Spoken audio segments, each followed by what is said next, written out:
ओम नमो नारायणाय नमः। ओम श्री रामाय नमः। ओम हनुमते नमः। ओम नमो नरसिंहाय नमः। ओम एम शारदे नमः। कलेहि नमः। कंकाले नमः। श्री जल्पाय नमः। पितरों का बंधन। पितरों का जब बंधन होता है तो घर में कई प्रकार की परेशानियां होती हैं। हम आपको बता दें, जब पितरों का बंधन होता है तो हमारे घर के जो रास्ते हैं वो ऐसे खुले रहते हैं कि कोई भी आए, कोई भी जाए, कुछ भी करे, किसी को किसी प्रकार का हस्तक्षेप करने का अधिकार नहीं होता, क्योंकि हमारे पितृ बंधे हुए होते हैं। और जब पितृ बंधे हुए होते हैं तो हमारे कुल के देवी देवता भी साथ में बंधे हुए होते हैं, ऐसा हमें मानना चाहिए। क्योंकि फिर हमारी सुरक्षा के लिए जब तक पितृ और घर के कुल देवी देवता जब तक आगे नहीं आएंगे, तब तक हम किसी भी प्रकार का पाठ कर लें, किसी भी प्रकार का जाप कर लें, कोई भी तंत्र काट करा लें, तो वह ज़्यादातर कार्य नहीं करता। और अक्सर ऐसा 30% लोगों के साथ देखा जाता है कि किसी न किसी कारणवश उनके पितरों के ऊपर बंधन पड़ा हुआ होता है। और पितरों को बंधन मुक्त करना बहुत अनिवार्य होता है, क्योंकि हो सकता है उनकी मोक्ष का समय आ गया हो, और उस समय यदि उनके ऊपर बंधन पड़ा है तो उनकी मोक्ष में भी विलंब होती है। तो इस बात को ध्यान में रखते हुए आपके लिए हम एक नारायण भगवान जी का एक स्तोत्र कह लीजिए, चाहे उसे मंत्र कह लीजिए, इस स्तोत्र मंत्र का कोई व्यक्ति नित्य 11 बार पाठ करता है तो पितरों का बंधन खुल जाता है, और पितरों के बंधन के खुलने के साथ साथ हमारे देव बंधन भी खुल जाते हैं। तो बड़ा आसान पाठ है, इसका 11 पाठ करने में ज़्यादा समय नहीं लगता। बशर्ते संस्कृत में है तो थोड़ा सा शुद्धिकरण करवा लीजिएगा और इसके बाद पढ़िएगा। पढ़ना किस दिन से है? गुरुवार के दिन से आप इस स्तोत्र पाठ को पढ़ना शुरू कर दीजिए, और कम से कम 41 दिन तक इसको पढ़ते रहिए। वैसे तो इस 11 दिन में हमको ये समझ लेना चाहिए कि हमारे घर के चाहे प्रेत बाधा का बंधन हो, चाहे हमारे पितरों का बंधन हो, देव बंधन हो, किसी ने कोई विद्या चलाई हो तो उसका बंधन हो, घर को किसी ने कीलन कर दिया हो तो उसका बंधन हो, मतलब सभी प्रकार के बंधनों का काट हो जाता है इस नारायण जी के स्तोत्र मंत्र से।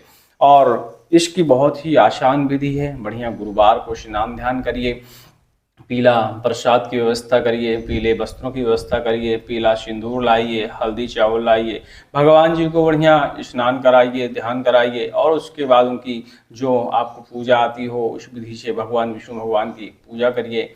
और इसके बाद आप इस स्त्रोत का पाठ करिए। स्क्रीन पे दिख रहा होगा तो देख लीजिए, डिस्क्रिप्शन में तो आपको मिल ही जाएगा।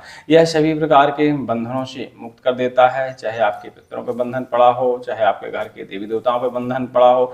यह वीडियो बड़ा शॉर्ट होने वाला है क्योंकि इसकी कोई खास विधि है नहीं है, और आप चाहें तो इसका आप सहस्त्र पाठ किसी पंडित से भी करवा सकते हैं, तो उससे भी आपको अति लाभ की प्राप्ति होती है। नज़दीक में कोई ब्राह्मण देखिए और उनको पूरे पंचोपचार के साथ इस पाठ को करने को कहिए आपके घर में, तो आपके घर के सारे सभी प्रकार के बंधन जो हैं कट जाएंगे, खुल जाएंगे, जिससे आपके पितृ मुक्त हो जाएंगे, आपके घर के कुल देवी देवता भी मुक्त हो जाएंगे, जिससे आपकी सुरक्षा होने लगेगी। क्योंकि जब तक हमारे घर की सुरक्षा नहीं होती, कहते हैं एक म्याड़ या एक दरवाज़ा जब तक बंद नहीं होगा कायदे से, और जब तक उसकी सुरक्षा नहीं होगी, पहरेदार नहीं होंगे, हमें आने वाली विपत्तियों से बचाने के लिए कोई इष्ट नहीं होगा, तब तक विपत्तियां घेरे ही रहती हैं, चाहे बीमारी के रूप में आ जाएं, चाहे प्रेत के रूप में आ जाएं। और जब ऐसी स्थिति होती है, पितर बंधे हुए होते हैं, तो दूसरे के तंत्र बहुत जल्दी ही असर करते हैं। यदि किसी ने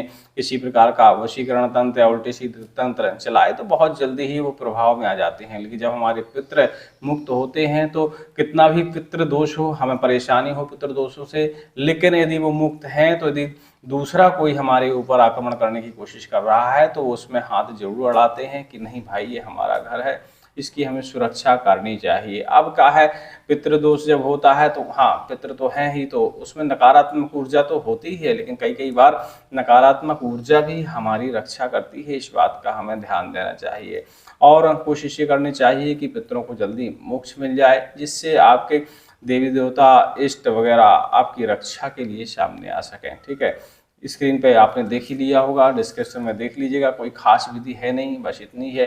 किसी ब्राह्मण से आप इसका पाठ कराइए, नहीं तो आप स्वयं ही इसका 11 पाठ करना शुरू कर दीजिए। बहुत जल्दी ही पितृबंधन मुक्त हो जाएंगे और आपके घर की, आपके शरीर की पूर्णतया सुरक्षा होने लगेगी। उम्मीद करते हैं यह छोटी सी जानकारी थी, आपको समझ में आ गई होगी और इसके बारे में आप रिसर्च भी कर सकते हैं, तो आपको यही फायदा देखने को मिलेगा। अक्सर देखा गया है कि पितृबंधनों के लिए वैसे तो विशेष विशेष मंत्र हैं, लेकिन साधारणतया जो कर ले वह बताना हमारी जिम्मेवारी है। तो यह विधि सब कोई कर सकता है, इसमें तामझाम ज़्यादा है नहीं है, तो कोई भी कर सकता है। बढ़िया स्नान करिए और बढ़िया इसके बाद पूजा में बैठ जाइए, थोड़ा सा पाठ करिए, अपने कार्य में लग जाइए। 20 मिनट का समय लगता है, ज़्यादा समय भी नहीं लगता। और जो तंत्र क्रियाएं होती हैं उसमें काफ़ी समय लगता है, 3-3 4-4 घंटे जाप करना पड़ता है, इसलिए हमने बड़ी विधि नहीं बताई। लेकिन कोई जानना चाहता है तो कमेंट करें। वैसे भी इसका हम वीडियो बनाने वाले हैं, पूर्णतया पितृबंधन या बंधन काट मंत्र के बारे में आपको एक बड़ा वीडियो बना के देने वाले हैं। इसमें संपूर्ण विधि रहेगी तंत्र विज्ञान की दृष्टि से। ये तो साधारण स्त्रोत की दृष्टि से है, तो आप इसको करके देखिए और इसके फायदे बहुत जल्दी ही देखने को मिलते हैं। हमने ऐसा देखा है कि 10 या 11 दिन में सारी स्थितियां सुधार में आने लगती हैं, ऐसा नज़र आने लगता है इस स्त्रोत के पाठ करने से। और हमारा एक नया चैनल है संकट नाशक 2.0, जिस पे हम गुप्त मंत्र विधि विधान उस पर डालने वाले हैं, क्योंकि इस चैनल पे या हमारे दूसरे संकटनाशक चैनल पे वो विधि विधान हम नहीं दिखा सकते। तो उस नए चैनल पे हम वो विधि विधान दिखाएंगे जो अति गोपनीय रहते हैं बुंदेलखंड के, और कई ऐसे गोपनीय तंत्र मंत्र, सिद्ध विधि विधान, प्रत्यक्ष सिद्धि विधि विधान जिसमें देवी के दर्शन तक हो जाते हैं, ऐसे मंत्रों का उसमें हम विधि विधान आपको बताएंगे। तो जाके सब्सक्राइब कर लीजिए। 19 तारीख से गुप्त नवरात्रें शुरू हो रही हैं, तो उसी समय से उसमें हम वीडियो डालना शुरू करेंगे। अभी आप चैनल सब्सक्राइब करेंगे तो आपको समय पर वीडियो मिलना शुरू हो जाएगा। और वह चैनल सिर्फ गुप्त विधि विधान के लिए ही रहेगा, क्योंकि सभी चैनलों पर हम एक जैसी वीडियो नहीं डाल पा रहे हैं, यूट्यूब की कुछ गाइडलाइंस है। तो उस चैनल पे हम वो विधि विधान आपको डालेंगे, तो आप देख लीजिएगा, क्योंकि वो 18 साल से ऊपर के लिए होती हैं, क्योंकि उसके जो विधि विधान है, पूजा करने की विधि है, पूजा करने का जो तरीका है थोड़ा सा अलग है। और कहा जाए तो कभी कभी पूजा पाठ में डेंजरसता का या खतरनाक विधियों का भी प्रयोग करना पड़ता है, तो उसमें वो सारी विधियाँ आपको मिल जाएंगी। और कई विधि हम उसमें लाइव भी आपको करके दिखाएंगे साधना, क्योंकि बहुत सारी ऐसी साधना है, काली साधना है जिसमें बलि का प्रचलन होता है, और बगलामुखी साधना है, हनुमान जी की साधना है, नारसिंह की साधना है। प्रत्यक्ष से सिद्धियों वाली जो साधनाएं होती हैं उनके थोड़ी सी पूजा विधान कठिन होते हैं। तो सारे विधि विधान जो गोपनीय हैं, गुरु जी का जैसे ही आदेश मिलेगा हम उस चैनल पर डालना शुरू कर देंगे। तो जाके सब्सक्राइब कर लीजिए और बहुत जल्दी ही उस पर वीडियो आना शुरू होगा। मंत्र श्रवण के लिए हमारा संकटनाशक चैनल है ही है, तो किसी भी मंत्र का आप उसमें जाके श्रवण कर सकते हैं। विधि के लिए इसमें आ सकते हैं। गोपनीय विधि के लिए हमने तीसरा चैनल बनाया है जो बहुत जल्दी ही शुरू होगा। लिंक डिस्क्रिप्शन में मिल जाएगी, तो जाके देख लीजिएगा। जय श्री राम। किसी भी सवाल के जवाब के लिए आप हमें टेलीग्राम में संपर्क कर सकते हैं, नई वीडियो के नीचे आप कमेंट कर सकते हैं।